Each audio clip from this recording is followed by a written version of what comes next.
Hello. Good afternoon, everybody. And I know you can hear me because I'm loud without a microphone, okay? Welcome to the Safety Net. So today's topic is going to be veteran services. We have some great panelists that will be up here shortly. And first we're going to go through our vision together, building a resilient community. The Safety Net Alliance of Northern Kentucky envisions a future where every member of our community enjoys equitable access to essential services, supports, and opportunities as a springboard to a bright future. We aspire to create and strengthen safety net that fosters hope, dignity, and well-being for all Northern Kentuckians.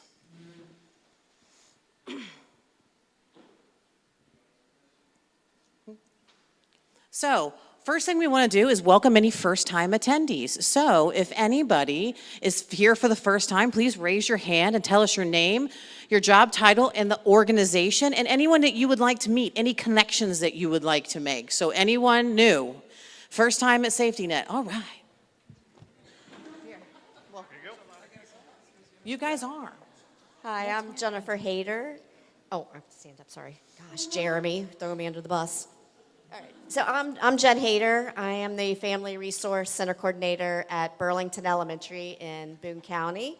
I don't know yet who I'd like to meet because I don't know who all is here. I have some familiar faces and I'm meeting some new people at my table, so we're getting started. Glad you're here. We love the Friskies. Mm-hmm.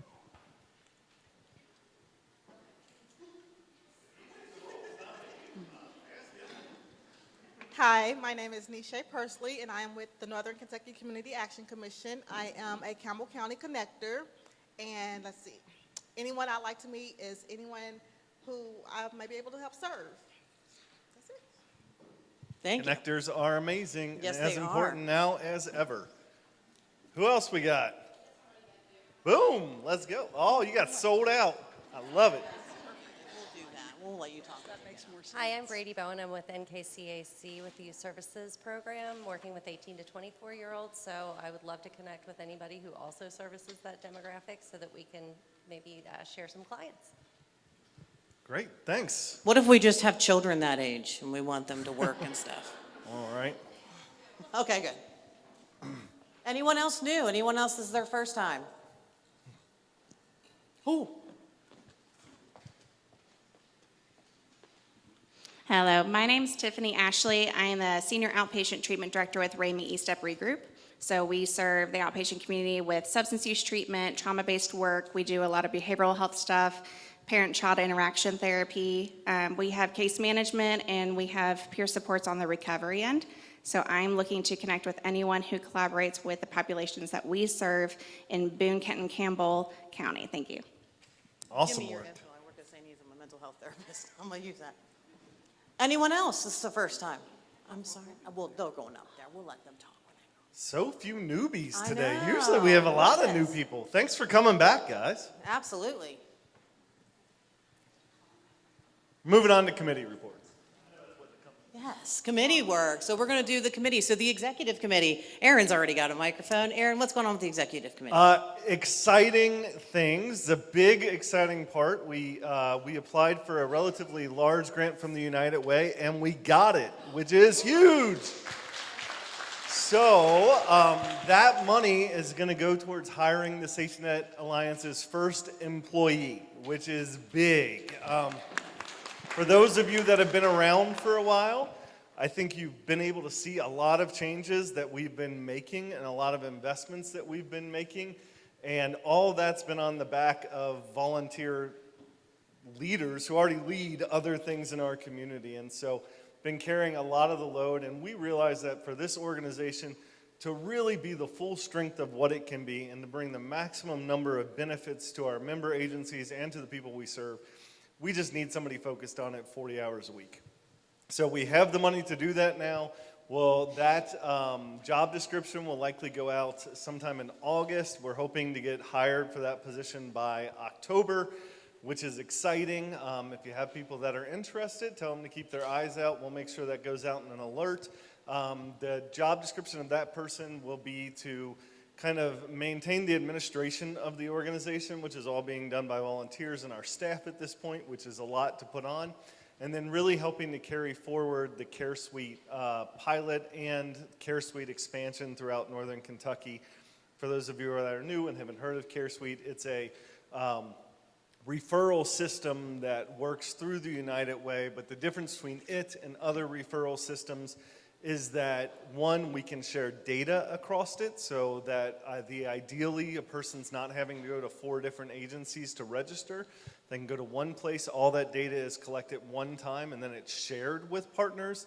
It also puts the impetus on the partners to doing the outreach to the client, which takes away a lot of the reasons why people fail to thrive.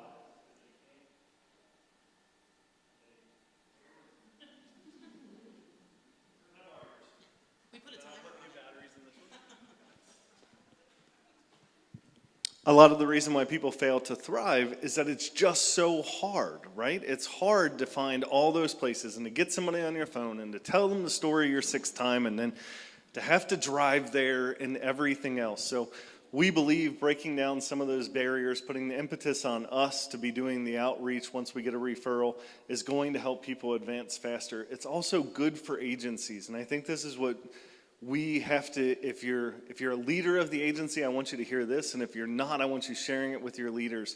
This will create efficiencies for our organization. It is inefficient for us all to touch the same person across 4 agencies. It's inefficient for us to collect their data and ask those questions and then recertify them once a year and all of that. That's a huge inefficiency. So by doing this, not only can we help people to advance thriving faster, but we can also make our organizations more efficient and hopefully save money in the long run. The last thing is we can track all of this. Where that's really huge is the SNA then will be able to be a leader in not only raising up what we do collectively, which gives us a bigger voice in our community to say, hey, look at how when we work together, these people advance, and this is what we're doing economically, this is what we're doing for our system. But also what we'll be able to find and diagnose very quickly is where are holes and where are there gaps. So we'll be able to see through the system, hey, we have a lot of people needing Duke Energy assistance and nobody has any right now. That'll allow us to go as the SNA and go to Duke, go to our funding partners, go to others and saying, hey, on a really immediate basis, we need funding to flow for this right now because it's happening right now. So multiple benefits. It'll be a big job, but I think a fun job, and we're excited to have the funding to do it. That's all I got. Excellent. Thank you so much. Exciting news. Service integration. Is there anyone here from service integration?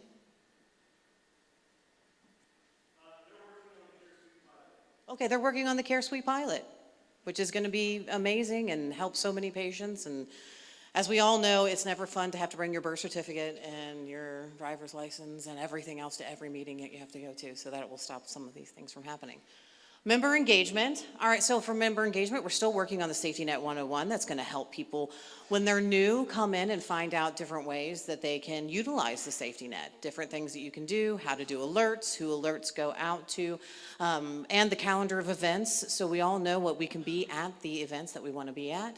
And we're working on that and working on new member engagement items and different things that can help with that too. Also, all of these committees, except for the executive committee, are looking for people to join. So on the back of your paper, there are QR codes if you'd be interested in to join. And the member engagement, we plan all of these wonderful things. So you get to help plan, you get to help think of people who could be really great panel members. And if you're interested in that, please sign up on the back. So external relations. Is there anyone here from external relations? Yay. Yeah, Andy's out on vacation, so we have no updates. Sorry, guys. The update is the Facebook page is live. Yeah, I know that I post in it, so I think it's live. I just don't think it maybe has. Oh, maybe it isn't because it doesn't have a frame yet. I just lied to you. I think it's almost. Yes. There you go. There's the update. Thanks. All right, community impact. Is there anyone here from community impact? No update today? summer everything slows down. Everything so we'll does. be picking things up as it goes through. Hey, before I give up a mic, reminder, if you haven't signed in yet, please use your QR code and sign into the meeting. Absolutely. All right, so now we're going to welcome our veterans panel. First up is Rebecca Julich. If you'd come on up and have a seat right up here. And I'm going to say your name wrong, John. John Kleinsden. Kleiningston. I knew I was going to say it wrong. My mom was a first grade teacher, and she taught me how to do everything phonetically, and I just never went past that. And then Deborah Winkler. So you guys have a mic right there you can share. First, I would like you guys to just introduce yourself with, what you do and where you work, just so we all get to know you. Is it on?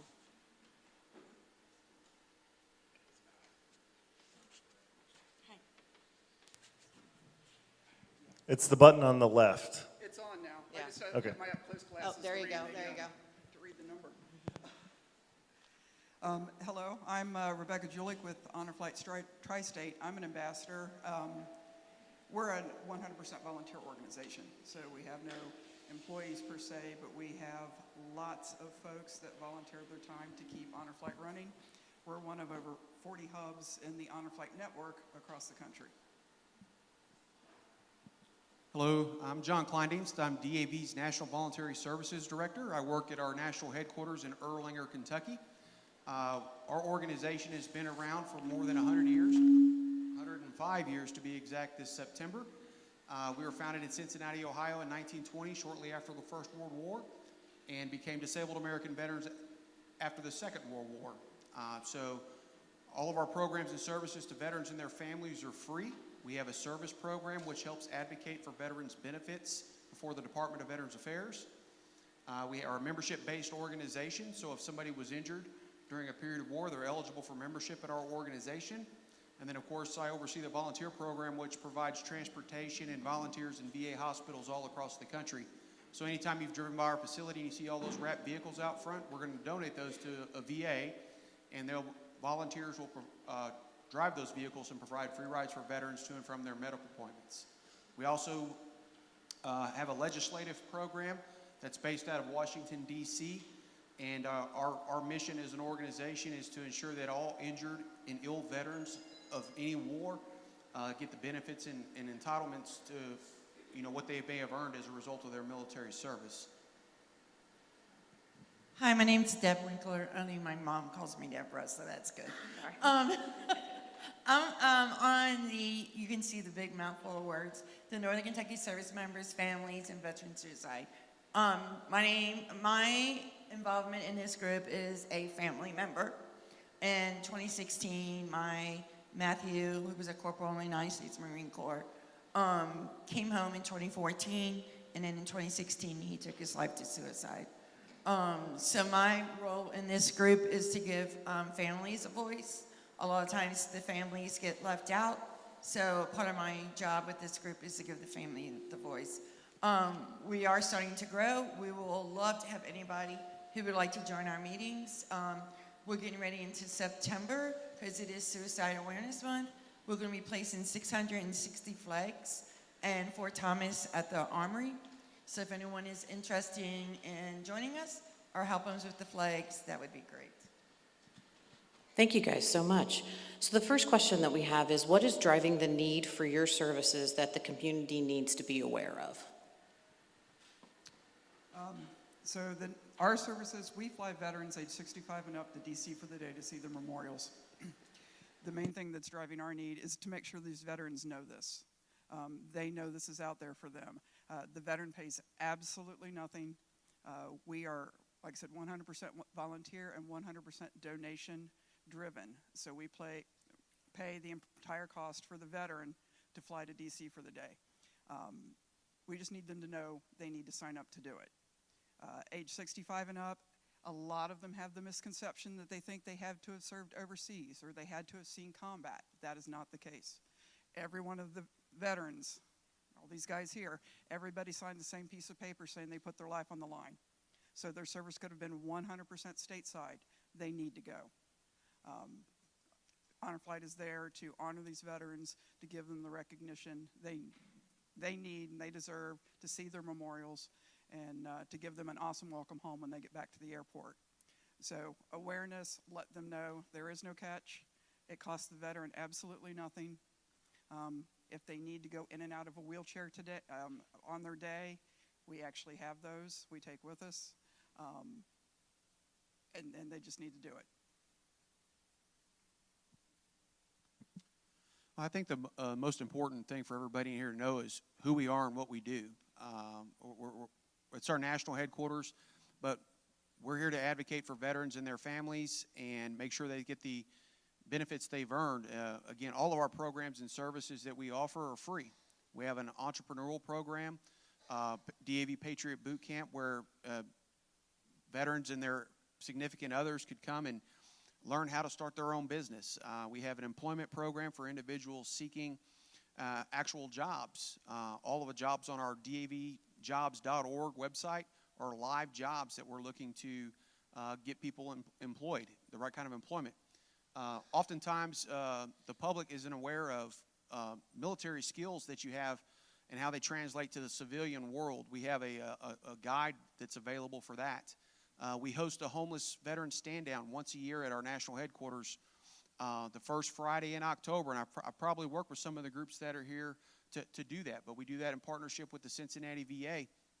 And when we first started hosting that, when we were located in Cold Spring, we served over 500 at-risk veterans and their families, and we've seen a significant decline in that to where we're serving about 200. You know, we want to continue to do this and ensure that we help veterans get into transitional homes, get employment, and get all the resources that they need to navigate from homelessness to with a roof over their head. And then, of course, volunteering. You don't have to be a member of our organization to volunteer. Oftentimes people tell me, you know, well, I didn't know I could volunteer. We're looking for anybody willing to give their time to help our mission and just educate the public. So I'm very honored to be here amongst all of you today, and I hope that you'll grab a pamphlet that's got all of our programs and services. I got it back there on the table for you, and hold on to it. Reach out to us if you have any questions. We'll be glad to answer and help in any way we can. Again, our organization hits a number, so we want to make sure, one, that active service members know that it's okay to be feeling what you're feeling, and we try to help them find the help, find the organizations. We do the same thing with our veterans who are no longer in, but I think one of my main focus right now is on the families, because a lot of times if you're not a spouse, you don't qualify for things, and there really isn't any help. I always like to tell my story. My son attempted to get help at the VA, but it was too late for him. And when I called myself and a couple organizations trying to get Matthew help, I was told that he would have to come and do it on his own. And we all know who work in mental health, they're not going to do that. And times have changed now that the family is more looked at, is able to find help to help their veteran. And that's one of the things that we're trying to attempt to do with our group. Thank you. What are the primary challenges? What are the primary challenges or barriers currently hindering the effectiveness and the impact of your guys' programs?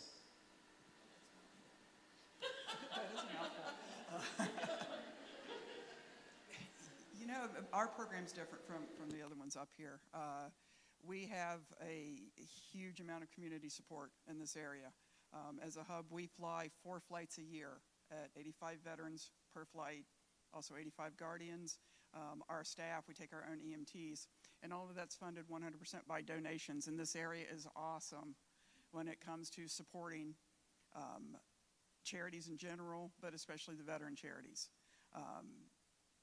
So that's, I mean, the fundraising is probably one of our biggest things, but it's not a challenge per se, because everybody is so willing to support getting these veterans up there and getting them the recognition they need. Again, the main challenge is just getting them signed up, letting them know that it's there for them, that they need to go. how do they sign up? So if we have a veteran right now that wants to go on a flight, how do they sign up? Now that wants to go on a flight, how do they sign up? Awesome, great question. So, honorflighttristate.org is our website. I've got some brochures back there. I also have some cards. The card's great to throw in your wallet, your binder, whatever you keep as a resource reference. Has our website and our hotline number. Every veteran goes to the website, they sign up. Now, we fly veterans in age order. Because if a 92-year-old applies next week, he's going to go to the top of the list. You know, we may have a 67-year-old that says, I've been on the list for 2 years. Well, they're going to be because they're on the younger end. Honor Flight, to date, we have, as a network, so a nationwide network, flown over 317,000 veterans to D.C. to see the memorials. 21,000 were flown last year, and we have currently nationwide 46,000 on the waiting list at all of the different hubs. We went from 10 years ago being about 50% World War II and 40% Korean to now it's predominantly Vietnam vet, because we've either flown all of those older vets, they don't know about it, they're too stubborn to go, or they've already went. So honorflighttristate.org, they're going to do the online application. All of our application process is online to get the veterans and subsequently the guardians on the list. If you're talking to veterans, I'm going to throw the guardian part out there. We have a list of volunteer guardians. That's actually how I got started in the program. I was paired with a veteran that didn't have someone that was a family or friend that wanted to go with him.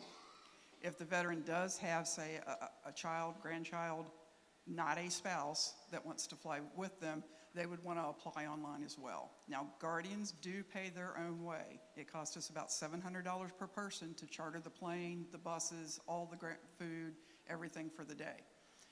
So guardians pay their own way. That way, 100% of the donations that come into Honor Flight pay to fly the vets. So if they do have a child, grandchild, whatever, and even if they're not sure which one, they can go ahead and put on there, pick one, they can change it later if they need to. About 15% were our volunteer guardians. The rest of it, generally the person already has someone connected to them that they want to go with them. Like I said, unless it's a spouse. The only time a spouse is going to fly with a spouse is if they're both veterans. Guardians need to be able to handle everything for the veteran. So they need to be able to push a wheelchair if the veteran needs it. They better be carrying that veteran's backpack. We don't want to see the veteran carrying his own backpack. You know, whatever the veteran needs, they're there to make sure that the veteran's taken care of for the day. So that's another thing to stress. Make sure their guardian's actually someone that can meet that criteria. It's an 18-hour day with 14 or more stops. So they get to see a lot in D.C. They see all the major memorials as far as World War II, Korean, Vietnam, changing the guard at Arlington, and plus a lot of others in between. Excellent, thank you. I'm going to go back to awareness. Yeah. You know, we're one of the 5 largest veteran service organizations, and our headquarters is right here in northern Kentucky. I think most folks don't realize when they drive by that you're driving by an extremely large veteran service organization. You know, we have a direct impact on the independent budget for the Veterans Affairs to ensure that there's plenty of funding for the VA hospital. And then our legislative push, one thing our organization spearheaded was the passing of the PACT Act that's in regards to toxic exposure. And that legislation benefits veterans all the way back to World War II for chemicals, burn pits, Agent Orange exposure for Vietnam veterans. So you have a neighbor in northern Kentucky that's advocating for veterans all around the world and ensuring that all veterans get everything that they're entitled to as a result of their service. So I would just say, know your neighbors. You know, we're here. We're not going anywhere. We've been here since 1920, and love the community and want to be involved and do everything we can to help raise awareness for our organization and find ways for us to collaborate with groups like you all. So if someone has a veteran that they're currently working with and they want them, and they don't know if they qualify for DAV services, is there somewhere they could call to see if they do qualify and how they would start getting the services that they would qualify for? So we help veterans of all eras and all generations, regardless if they served in combat or not. If they are discharged and they have a question about their benefits, we have 2 national service officers at our headquarters in Erlanger. And inside that little bifold that I put back there is our National Service Office Supervisor's card and phone number. Okay. So please take that with you and hold on to it. And that goes for family members, surviving spouses. If they have questions about benefits, they need to reach out to our National Service Officer. And that's how I started my career at DAV 23 years ago. Was when I got out of the Marine Corps, I had no idea what I was going to do. And by sheer dumb luck, I stumbled into the DAV National Service Office in my hometown and said, what do I do now? And they helped me start that process. And when I saw the customer service side of what they were doing for me, I was inspired. I said, hey, how can I do what you do? And I mean, I've been there 23 years, and I'm looking to make it to 30 years and continue to make a difference in veterans and families' lives. You know, oftentimes, you have somebody that's homeless that served in the military, and they might have been injured in the service, and they might be entitled to a disability check from the VA. And we're here. So don't hesitate to have somebody reach out to us. Thank you. We're still growing. We have a website that's about ready to go live. Our goal is just to bring awareness, just to bring a toolkit when we go out that we can tell people this is where you could go get this service, this is where you can get this service, and again, just bringing that awareness to both our veterans, our active members, and again, especially our families. And the number of veterans and active members have very high suicide risk, and I think that not everybody knows that. Yeah. Statistics are saying that we lose 22 veterans a day to suicide. And they come from all walks of life, and we know that at least 8 out of 10 veterans are also homeless as well. I always felt like if my son did not come back to live with me, he would have been one of the homeless statistics. Just trying to find them jobs is something that we also do. But again, just being awareness, just having, we have a couple of veterans who sit with us and just being able to go out and talk. I go out and talk anywhere and would love to talk if you want me to come to your organization, and just being awareness that our veterans are coming home, and unfortunately it's with the wounds that they cannot see. And they're struggling to find jobs, they're struggling to fit me on Facebook that they have their son or daughter, and what do I do? How do I help them? And I think just being able to work with anyone and sharing those resources were not available in 2016 when my son took his life. And I say every day, why if they could have, would things have changed? And same way with as a family, I didn't know there was as many resources. Like I just learned today that the DAV is for families also. Yeah. And I didn't know that. So I just now have another place in my toolkit that I can tell a family member to go to. And I just think it's really important that we just continue to share who has what, like you had talked about earlier, and what we can do for our veteran population and their families. Thank you for sharing, and thank you for sharing your personal story. I know that's really hard to do. Thank you for doing that. Are there any places that you would like to collaborate with, or how can we collaborate more strategically with the DAV? Like I said, I want to work with everybody in this room if we have a common thread, right? If you're working with a veteran in front of you or a family member of a veteran who is not understanding something that is related to veteran benefits, I want to work with you. If you're interested in helping or collaborating with us for our homeless stand down that we do once a year in Erlanger, we want to work with you. Don't hesitate to reach out to me. And if we can be a resource for something that you're doing, we're glad to help. I think it's important because I ask people all the time if they're a veteran, but I don't ask people if they're a family member of a veteran when I do my assessment with them. And that might be an important question to ask, because that might be a lot more benefits or a lot more help for them if we do ask that question. Well, it's an opportunity if you're a family member or a veteran and you're wanting to belong to a group that's doing good things. We have the DAV Auxiliary, and I would encourage people to consider joining that.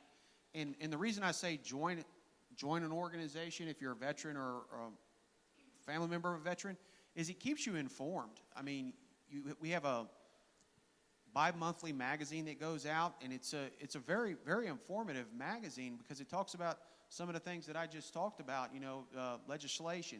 It's not full of ads. It's full of good information and stories, and that it talks about the latest and greatest things that might be happening within our government. So it keeps you informed. And, when I got out of the Marine Corps in 2003, my grandfather drugged me down to his VFW and made me join the VFW because he said you need to belong to something. And I joined DAV as soon as I got out. I mean, when I first started talking to them about my questions for benefits, I said, how do I belong to this? Because I know back then as a young veteran getting out, I wasn't going to go sit at a bar and share war stories and talk about my things that I've seen as a result of my military service. But I did appreciate the magazines because they kept me up to date with what was going on, and then I belonged to something.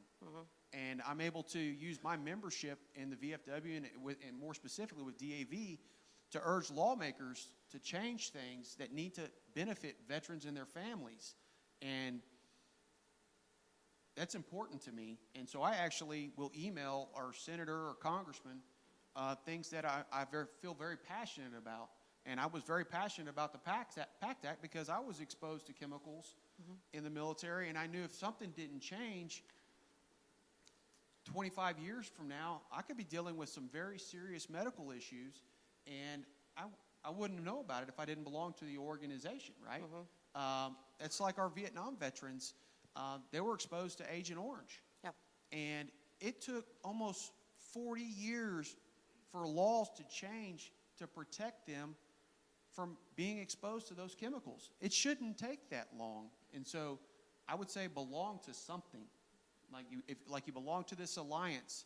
If you think you're eligible for something, look into it. Consider joining because you become a more powerful voice when you think about it like this. We go testify before Congress every year because we're a congressionally chartered organization.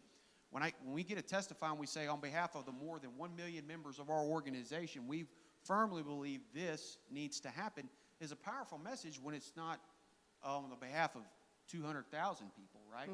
So there's power in belonging to a group. So I would say join. Excellent, thank you. Okay, say the question again. So any organizations that you would like to collaborate with or that you feel that can collaborate with you more strategically? Gotcha. Any organization, particularly ones that deal more with the senior veteran population. We have gone to senior facilities and had like one-on-ones with groups of veterans that live there that may have questions, may be hesitant about the flight, may be unsure, to be able to do one-on-one presentations with them as a group. Because like I said, we fly veterans age 65 and up, so it's a little more specific as far as the population that it's going to adhere to. So those dealing with seniors, absolutely. But anybody that wants to learn about Honor Flight, sometimes we wind up at VFWs or other places because they're doing a bingo and they want to donate money to Honor Flight and they want to learn more about it. Folks that want to be able to further the information to others. We're happy to sit down and talk to, meet with, whatever you guys need to make sure that those veterans get signed up. Thank you.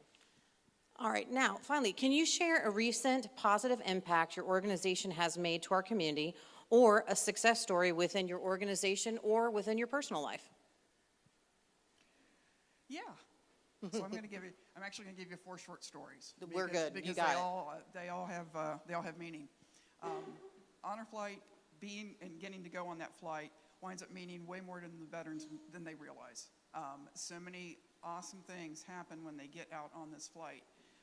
On my flight in 2013, the first one I went on, We had a gentleman wearing a Normandy hat.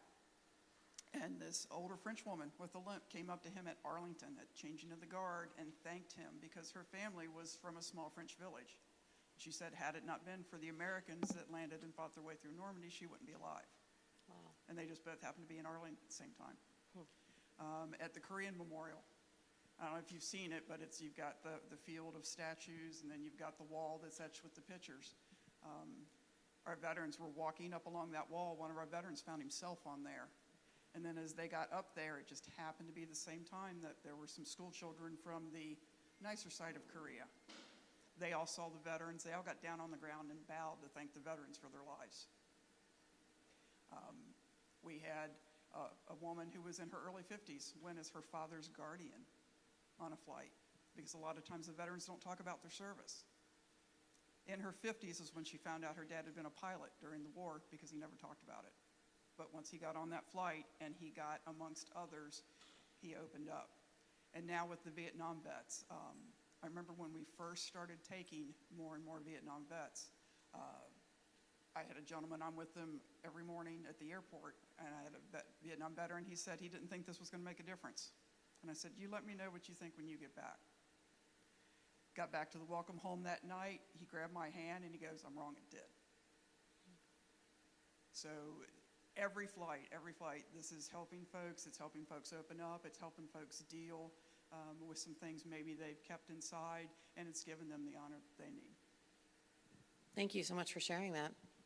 I'll share two stories, one from this area and one from when I worked as a service officer in Wisconsin. Last year at our homeless veteran stand down, we had a female veteran come to our facility, and she didn't realize that she was eligible for benefits. She was homeless, living in a homeless camp. She spoke with our National Service Officer, Don Inns. He pulls up her file, takes a look at everything, and realizes that when she filed her initial claim, the VA made what they call a clear and unmistakable error.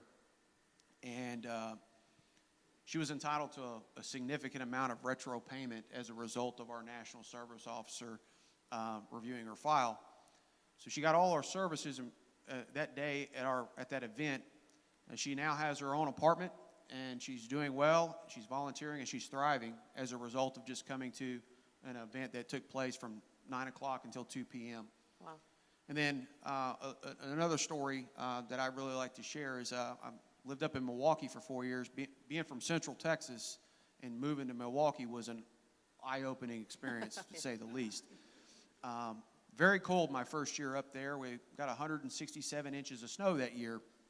And I had a gentleman who was homeless, and he was walking through neighborhoods trying to sleep in unlocked cars or abandoned houses, condemned houses. And I was coming back to my office, and he was speaking to another organization, and they were talking to him in a way that just frankly made me angry. You should treat people the way you want to be treated. And he was talking down to this guy because he told him he wasn't entitled to anything. Well, I find that hard to believe. So I had to tell the gentleman, I said, come to my office. Comes into my office, and I said, I got to get what they call a power of attorney so I can have access to your VA claims benefits. We fill out that form, and lo and behold, it took me 10 seconds. The guy was entitled to a non-service connected pension. That's an income-based program within the VA. And had somebody just listened to his story and knew what they were talking about, this guy could have not been homeless for quite some time. So I helped get this guy his benefits, and I was able to get him a check that day, which is very rare, but I was able to get the man a check that day based on the situation. And keep in mind, this was February in Wisconsin. So there's 2 foot of snow on the ground out there. And got him a check, and he said, I said, I'm going to get you a voucher for, if the domiciliary can't take you today, I'll get you a voucher so you can get to an apartment or a hotel or something until you get set up on things. And 30 days later, the guy comes into my office. He got his second check and what he was entitled to as far as a retro benefit based on what had happened to him. He brought his sister in with me, and he says, I'm going to tell you something. He said, I had the most exciting thing. I moved into an apartment, and my favorite thing about living in my own apartment is I can turn my light on and off when I want to. Wow. And to me, it just was like, wow, if somebody would have just taken a little bit of time, put themselves in that person's shoes, they could have made a world of difference in this man's life. And that story sticks with me. And he would always come in, always bring me a Christmas card, and he always wanted to bring me a dessert of some sort. And I was like, no, don't do that. Save your money. Just hearing your story and knowing that I was able to help meant the world to me. So everybody can have that impact if they just take the time to listen to people. Thank you. I think for our organization is to just continue to grow, to continue to get our name out, continuing to do more of these speakings, and being able to set up. On a personal note, my son left me a 4-page letter when he took his life. In his letter, he said that he didn't want to be known for the person he had come, but for the person he had been. Matthew also left me his DD-214s and all of his medical records. So it has been my goal, and it's getting easier. When I first started speaking, and I have spoken all over the country, people were coming up and telling me that it's none of my business, I shouldn't speak about it, it's a family matter. Wow. It was rough. Yeah. And I'm not gonna stop. I'm one of those people that if you tell me stop, I'm gonna go harder and find another way. I'm not stopping. The connections that I have made, unfortunately or fortunately, with my son's fellow Marines has been wonderful and wonderful therapy for me. I got to go down last year, spend the weekend with a group of them, and I think it was more therapeutic, not sure which direction. Because they had spoken to Matthew the night before, and Matthew acted like he was fine. Mm-hmm. So they had missing pieces. I had missing pieces because Matthew was a senior intelligence specialist, and I had no clue what he had done. So it was nice to be able to put those together. I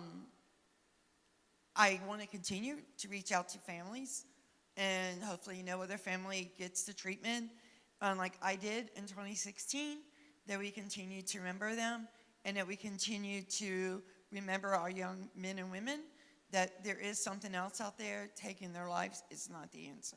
So I'm going to continue to pursue that, and wherever I can tell Matt's story or another hero's story, I want to be able to do that. Thank you so much for doing that. Does anyone have any questions for our panel? Yeah.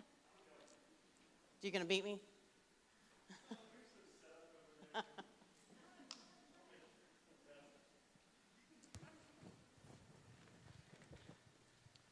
It's not so much a question, but I do want to say thank you to Rebecca. My grandfather, who is on his 104th trip around the sun, got to do the honor flight about 10 years ago. And I think between that and the hometown hero at the Cincinnati Reds game is about his 2 happiest days. So thanks a lot. Great. I really appreciate it.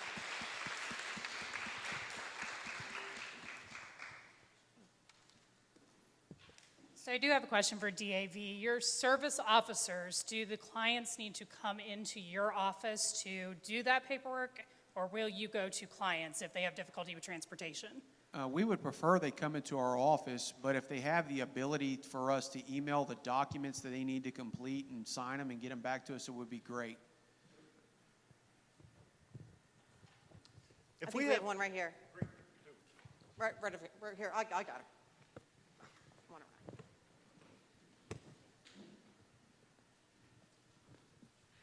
So when we go about doing the referral or recommending somebody to your services, there's documentation that has to happen.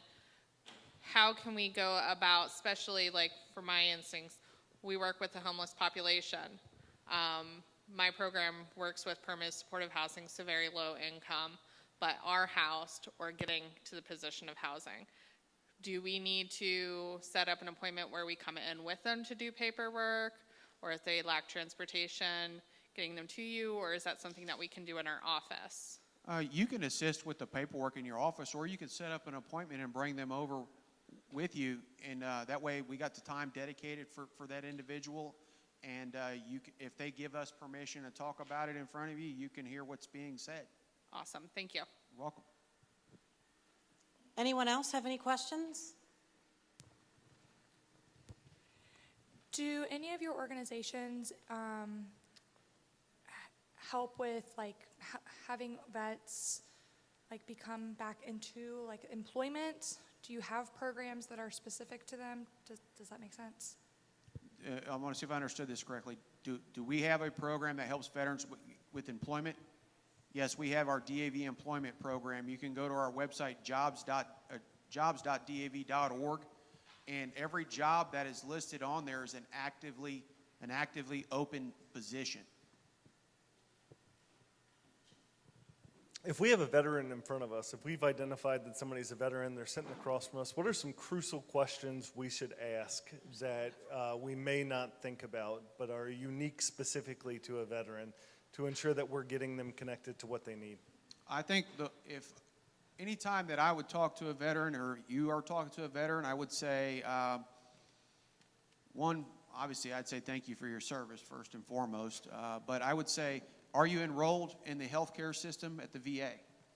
I think that's a very important question because oftentimes they think they're not eligible for treatment, and the categories are constantly changing on how they do that. They're always pushing for enrollment in the healthcare system, and part of why that's important is if they get enrolled, maybe they need glasses. Well, they're eligible for glasses. They're eligible for eye care, and if they want to have a physical or an examination done, they can get in and get that done, taken care of. You know, they may have underlying health issues that have them in that current situation.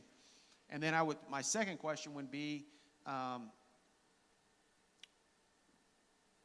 you applied for any benefits?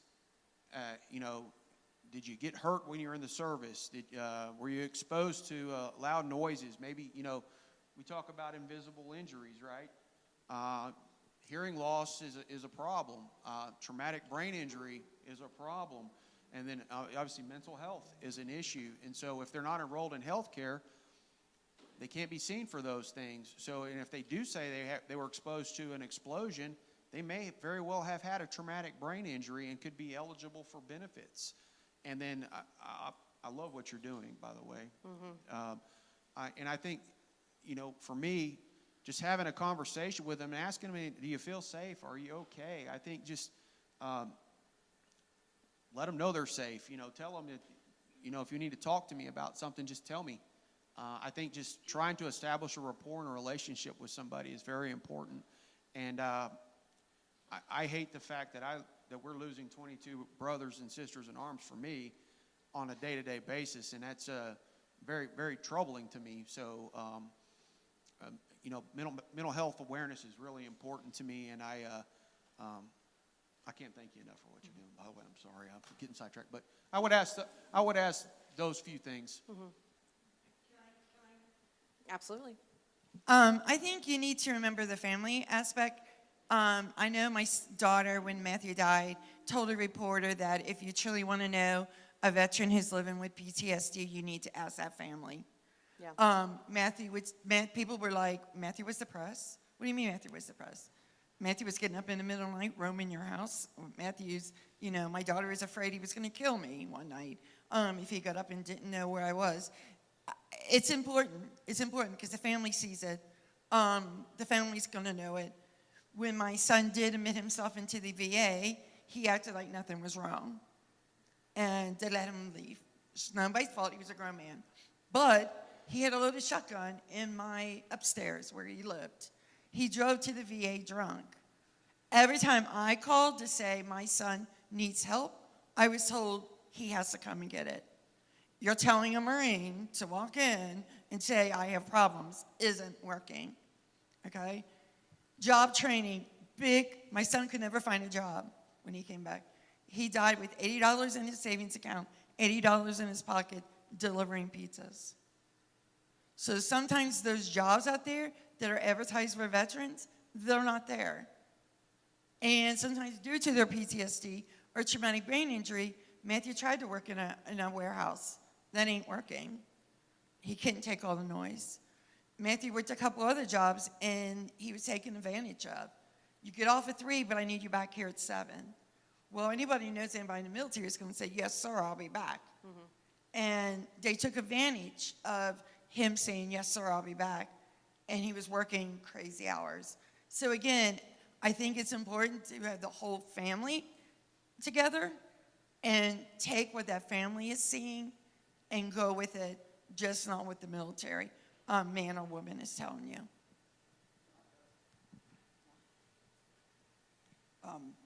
When you're talking to the veterans, regardless of whether it's getting to go on an honor flight or needing the services that these folks are providing, a lot of the veterans downplay their service. They will say they don't think they qualify for it. They're not entitled to it. I was having a conversation with a gentleman at a BART TGI Fridays years ago, had his veterans hat on, we're chatting, tried to get him to sign up for an honor flight, wouldn't do it. He said there were a lot of guys that deserved it more than he did. He flew Hueys in Vietnam and wouldn't sign up for an honor flight because he didn't think, oh, there's other guys that need it more than I do. There's other guys that need it more than I do. And I guarantee you there are some out there that are thinking that about honor flight, DAV, suicide. The service is out there for them. So whatever their age is, make sure you're stressing to them their service matters, their service is important, and they need to go to all of these different places that are going to provide services for them and actually use them. I wanted to thank the panelists, but I actually had something to contribute to that. I'm with the Cincinnati VA, and actually one of the ways that we encourage people to talk to people in the community is to ask if you have ever served in the military. Don't put it as asking if they're a veteran, because just to Rebecca's point, they don't think they deserve that title because of their service. So consider how you're asking that question and asking if they have had any military service, and then go from there. That's really an important way to ask. Thank you. Did you have a question, Steph? So this is specifically for like DAV. I work with a homeless assistance program with St. Vincent de Paul, and a lot of times I do get veterans coming in. I know you said you have the homeless event in September. Do you have any resources with the DAV that could help the homeless veteran population outside of that, like any veteran-focused shelters or anything like that that I can kind of give to them? So our event is in October, but no, we don't have anything like that. We work closely with the Transitional House of Cincinnati VA. So I would always say, let me get to the homeless outreach officer at the Cincinnati VA, because they're in this area, and then they have a great rapport with Joseph House. What was that one? Welcome House, and there's one more. Talbert? Talbert House. Talbert House, right? And so just have a point of contact for those 4 resources is what I would encourage you to do there. Have you ever heard of the Barracks Project? I have not. I know of HUD-VASH and So the Barrack Project is a lot of veterans and volunteers. They try to help housing. They try to obtain housing. They buy houses and help veterans get into those houses. They also help with job services and just care packages or anything they could do to help a veteran. But they do also help with housing. Any other questions? Well, I wanted to thank our panel, especially as a daughter of 2 veterans. It's near and dear to my heart. When I saw the MC this week, I said, oh, I want to do that. And I want to thank all of you guys for everything that you do, your service, and that you are helping a lot of people who have helped us have the life that we have right now. So I wanted to thank you. So a round of applause for our wonderful panelists. And you guys are free to go. Thank you.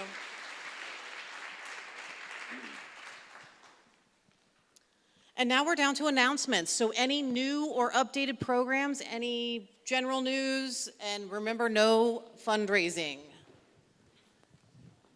We all need money. I do. I'll talk to you guys later about it for me. We officially have a date for backpacks and breakfasts. There are flyers in Spanish and English over at our resource table. I believe it's August 18th.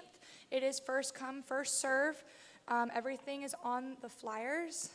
If you have any questions, I'll be sticking around after. I'm Maggie with St. Elizabeth, and we have our C-Test Treat event. I mentioned it at our last meeting, but this is it's cancer, breast, and cervical screening for uninsured women at no cost, as well as a health fair.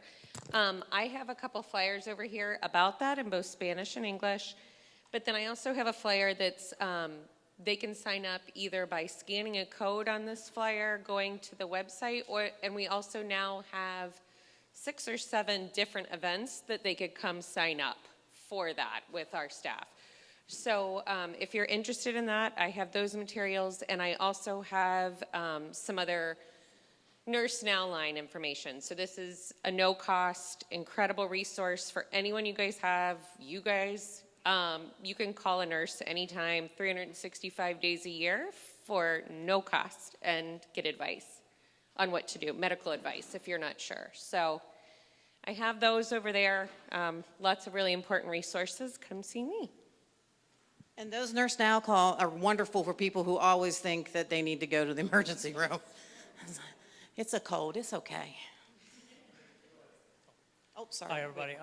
My name's Philip. I'm the director of 988 in Northern Kentucky, and we're looking to form our first Northern Kentucky Coalition group. So we're looking for partners just for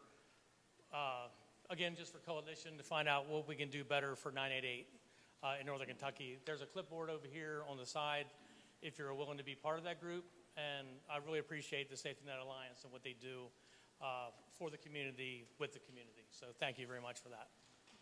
Thank you. We appreciate 988. Hugely important stuff. I'm with Boone County Schools tomorrow. We have our annual Stuff the Bus, so this is to get ready for back to school to help our Frisk provide different types of school supplies. So every Northern Kentucky Chick-fil-A will be they should have a bus in front of it, and you can tell you all your clients whatever to bring. School supplies, the Houston Road one will specifically be geared towards and going towards Boone County students. And then also on, and that's from 11 to 7 tomorrow. Like I said, ours is at the Houston Road. And then on Monday, currently our online registration is open for all students that live in Boone County. But on Monday, we're having a Boone County in-person registration. Typically, this is catered towards our EL population. I think we had over 100 families that were English language. They needed those services. That is from 2 to 6 at Ralph Rush this Monday. So if you have any clients that are needing help with online registration for the Boone County schools, that is this coming Monday from, like I said, 2 to 6 at Ralph Rush. Hello. On Thursday, July 24th from 3:30 to 7, Life Learning Center will be hosting our Reentry Resource Night. There will be free food, live band, and huge giveaways. Awesome. Thank you. Hi, everyone. My name is Grace Marie Thompson. I'm with Brighton Center with Building Community Wellbeing, and I have put out 2 SNA alerts in the last week or so. And there's one for the Community Wellbeing Alliance, which is a quarterly meeting where we are working on creating a better environment and how we can support together each other as neighbors, and everyone is invited. You do not have to be a provider. If somebody's just interested in doing this type of work, they can come. And our presenter will be Valerie Davis, and she is with the Newport Branch Library, and she's talking about a lot of the things that librarians can help with and how they play a very crucial part in our primary prevention system. And then if you want to have an extra little, on your resume, we are doing a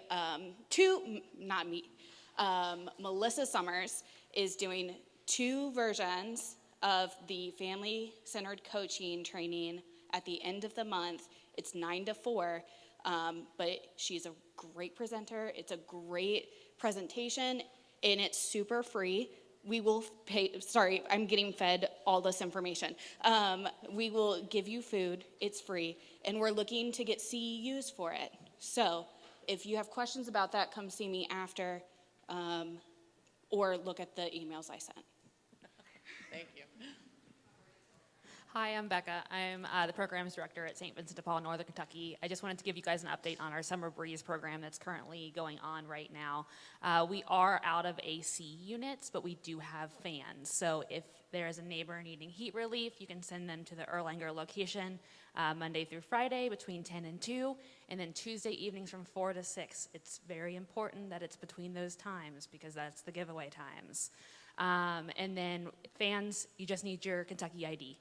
You don't need a doctor's note for fans, so we still have those available. Hey, before you share that, you mentioned submitting alerts. Jarrett has been working on our alert system, which is amazing. Jarrett's awesome. One of the thank you.